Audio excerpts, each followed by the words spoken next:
Good day everyone. For today we are going to discuss about the learning episode 2 of our field study 2, which is embedding action research for reflective teaching. But before that, let's have our intended learning outcomes.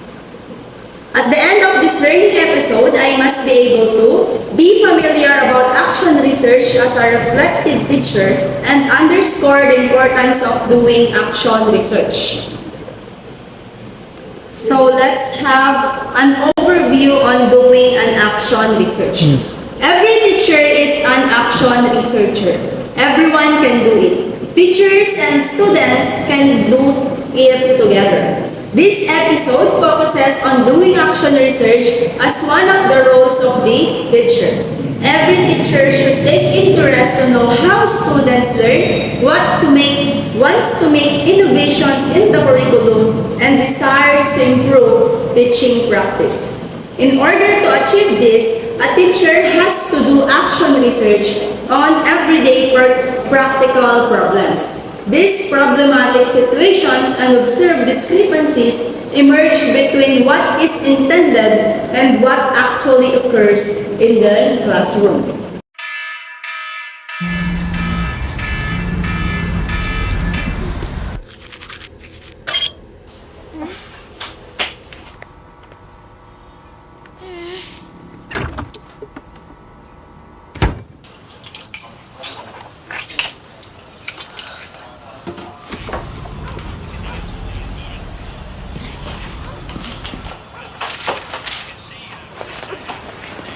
Wala, huwag niyong kakalimutan yung gamot niya, ha? Bibili ulit ako mamaya. Sige po, na ako.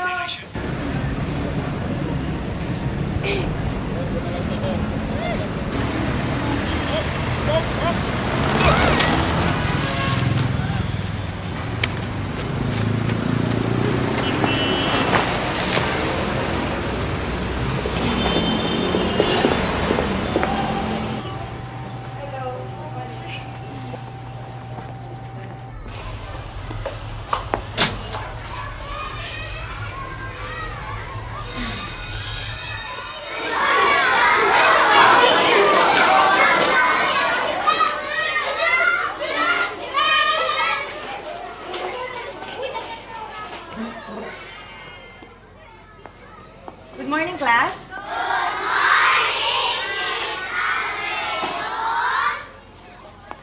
Okay, so ito na ang test results ninyo. Alvarez, Castro,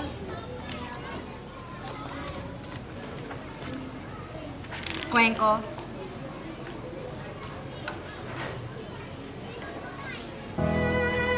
Sabi sa'yo, kaya mo yan eh.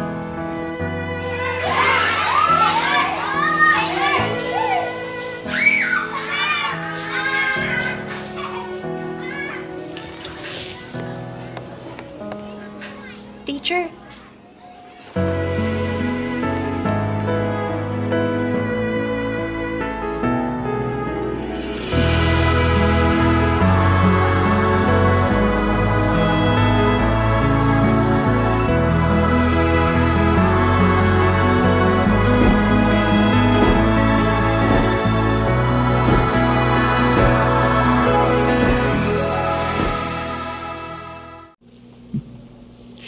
Now, what do you think is the problem in the video that the teacher helps her student motivate to get high grades? So it is clear that the student is struggling for his study, as we can see in his test result. So the second question is, does the teacher find ways to take action to solve the problem? Yes, because we have also seen that he has an improvement to his exams. And for the third question is, what do you think the teacher did to find ways in solving the problem? So the teacher motivates the student to study harder despite his struggles and believe with himself. The teacher show kindness to the students because she don't know what they are struggling with. So it is very important that we respect our teachers because they do everything that they can do for us to strive harder and to have high grades. Now, let's have the action research. So let's dissect it from word to word, from action and research. From the word action, it is taking action to improve practice research. And from the word research, finding ties out and coming to a new understanding that create new knowledge. So action research, we are looking for a problem and we are seeking for a solution for that problem. And as we do the action research, again, it will rise into other problem and now we are going to find another problem, another solution for that problem. So action research is a continuous process. So what is the contribution of John Dewey in research? In 1920, John Dewey introduced the idea of inquiry. So what is inquiry? It is like learning from asking questions or learning from gathering questions and making a solution or answer those questions. Now, who followed him talking about inquiry in research? Collier in 1945, Lewin in 1949, and Corey in 1953, who introduced the notion of action research as a habit of continuing inquiry. So Sean introduced it. Now, how does Stephen Corey define action research? Stephen Corey defined action research as a process through which practitioners, like teachers, study their own practice to solve their personal or professional practical problems. So just like we as the teachers, we are going to observe the actions of or the behaviors of our students, and from that observation of the students, we can come up with looking out for problems that we can solve using action research. So how about John Elliott? John Elliott defines action research as it is concerned with everyday practical problems experienced by teachers, rather than theoretical problems defined by your researchers. So as we are talking about the teachers, it is about looking for the practical problems experienced by the teachers within the school and within the teaching and learning process.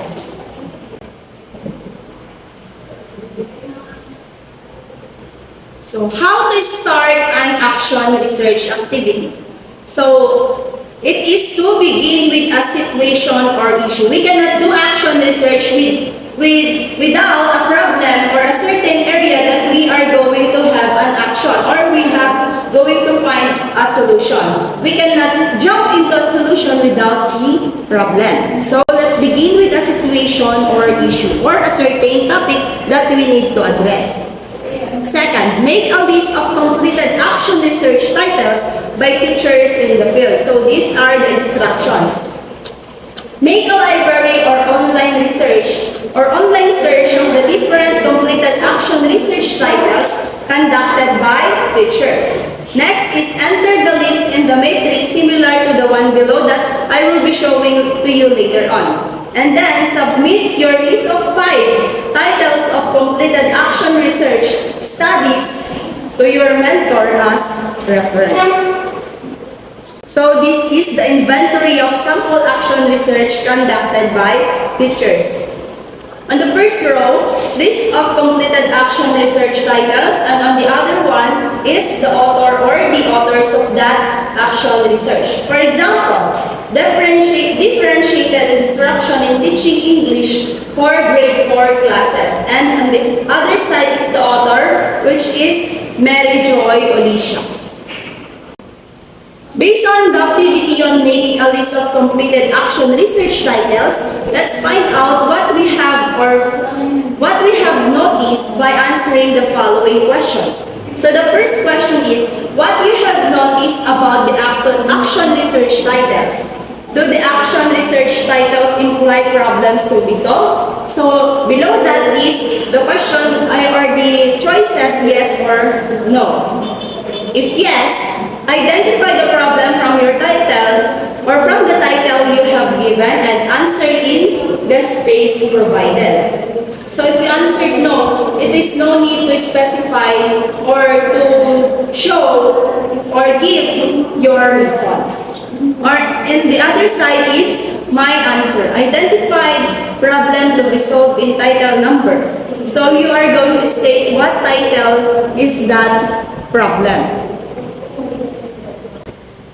For the second question is, what interpretation about action research can you make out of your answer in the question number 1? And your answer is title of the action research.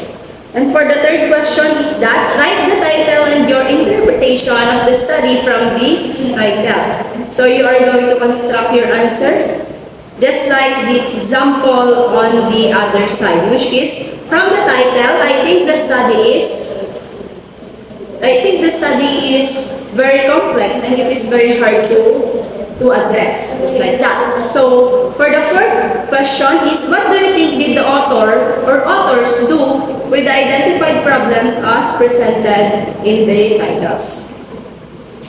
And for the last one is, write an abstract of a completed action research. And that's all about the episode 2, and I hope you learned something from me. Thank you very much.